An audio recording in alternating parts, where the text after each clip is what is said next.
দক্ষিণ কোরিয়ায় বিধ্বস্ত হয়েছে নৌবাহিনীর একটি সামুদ্রিক টহল বিমান। এ ঘটনায় উড়োজাহাজে থাকা সব আরোহী নিহত হয়েছেন। বৃহস্পতিবার এ তথ্য জানিয়েছে বার্তা সংস্থা ইয়োনহাব। দেশটির নৌবাহিনী বলছে বিমানটি উড্ডয়নের প্রায় ৬ মিনিট পর স্থানীয় সময় দুপুর ২টার ঠিক আগে দক্ষিণ পূর্বাঞ্চলীয় শহর পোহাংয়ের কাছে একটি পাহাড়ি এলাকায় বিধ্বস্ত হয়। উড্ডয়ন ও অবতরণের প্রশিক্ষণকালে সামুদ্রিক টহল বিমানটি বিধ্বস্ত হয় বলেও জানায় নৌবাহিনী।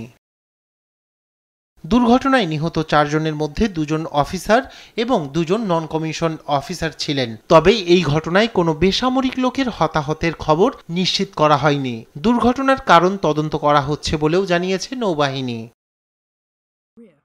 গেল ডিসেম্বরে নিজেদের মাটিতে সবচেয়ে ভয়াবহ বিমান দুর্ঘটনার মুখোমুখি হয় দক্ষিণ কোরিয়া। জেজু এয়ারলাইন্সের ওই বিমান ল্যান্ডিং গিয়ার ছাড়া অবতরণ করলে এক পর্যায়ে বিস্ফোরণ ঘটে। এই ঘটনায় নিহত হয় ১৭৯ জন।